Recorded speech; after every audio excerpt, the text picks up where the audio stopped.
Title: The Dollmaker's Curse. In the forgotten village of Eldergrove, where the fog never truly lifted and the crows never stopped watching, there once lived a dollmaker named Gregor Velen. His dolls were known far and wide, lifelike, flawless, almost too real. People whispered that Gregor didn't use ordinary materials, that his dolls blinked when no one was looking, that their eyes followed you, that if a child was naughty, they might be turned into one. No one believed the tales until they started coming true. Part 1: The Newcomer. In present day, Lena Carter, a young antiques restorer from London, arrived in Eldergrove. She had inherited her Grey Tant's cottage and wanted a quiet place to start over. The village was nearly abandoned, but Lena didn't mind. One day, while exploring the attic of the cottage, Lena found a strange, dust-covered chest sealed with 3 locks. Inside were dozens of porcelain dolls, all elegant, all eerie, and all staring directly at her.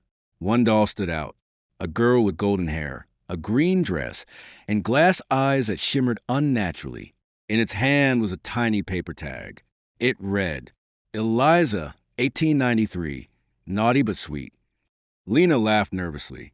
"Creepy little thing," she muttered. That night, she placed Eliza on the shelf and went to bed. She woke up at 3:12 a.m. The doll was sitting at the foot of her bed. Part 2: The Whispering. Over the next few days, Lena began hearing things. Faint whispers behind walls, giggles when no one was around, the sound of footsteps in the attic. Eliza's position changed constantly, even though Lena never touched her. On the 6th night, Lena dreamt of the doll maker, a pale man with hollow cheeks, working in a candlelit workshop. He sewed something, not fabric, but skin. He laughed and whispered. The soul must be shaped to fit the porcelain. Lena awoke screaming, sweat pouring down her face. That morning, she called the village librarian, an old woman named Mrs. Whittle, to ask about Gregor Velen. There was a long silence on the phone. "You found one of his dolls, didn't you?" Lena hesitated. "Yes, a girl named Eliza." "Burn it," Mrs. Whittle said sharply, "before it remembers who it was." Part 3: The Forgotten Children. Mrs. Whittle invited Lena to the library's locked archives. There, she showed her yellowed newspaper clippings. 1893, several children missing in Eldergrove. 1895, local dollmaker accused of witchcraft and murder, released for lack of evidence. 1901, Gregor Velen vanishes. Workshop burned to ground. They say he made a deal with something old, Mrs. Whittle whispered. Trapped children's souls in his dolls. Every now and then, a doll wakes up and wants to be real again. Lena was horrified. "But it's just a doll," she said, trying to convince herself. Mrs. Whittle's expression darkened. "If she gets strong enough, she'll need a body. And you're alone in that house, dear." Part 4: The Curse Unleashed. That night, Lena decided to destroy Eliza.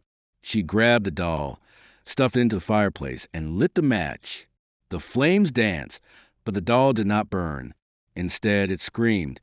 A piercing, childlike scream filled the cottage as the fireplace exploded with cold wind, extinguishing the flames. Lena stumbled backward, her ears bleeding. The doll stood upright in the hearth, untouched. Eliza's lips parted. "You shouldn't have done that." Suddenly, all the other dolls in the chest appeared. Crawling, walking, some dragging broken limbs. They surrounded Lena, their eyes glowing faintly in the dark. Lena screamed and fled to the attic. There, she saw a strange trapdoor beneath the floorboards. Pulling it open, she found a hidden room, Gregor's original workshop, perfectly preserved. On the desk was a book bound in human skin, The Craft of Soul Binding. Inside was a passage. To break the curse, return the soul to rest, or offer another in its place. Part 5: The Final Choice. Lena realized what she had to do. She lured Eliza into the workshop, placing the doll on Gregor's old table. She began reciting words from the book, even as the room filled with a swirling black mist. The doll screamed. Eliza fought back, her body shaking violently. "Let me be real," she shrieked. "You were once." Lena yelled, "But that life was stolen." You can't take mine, too. Suddenly, the mist turned to light. Eliza collapsed. The dolls fell motionless, and silence returned. Epilogue. Lena buried the dollmaker's book beneath a tree, sealed the attic, and left Elder Grove the next morning. She never returned. Years later, a new family moved into the same cottage. Their little daughter found a porcelain doll buried behind the bookshelf. Golden hair, green dress, a small tag around its wrist. Lena, 2024, brave but foolish. And that night, the doll smiled. The end.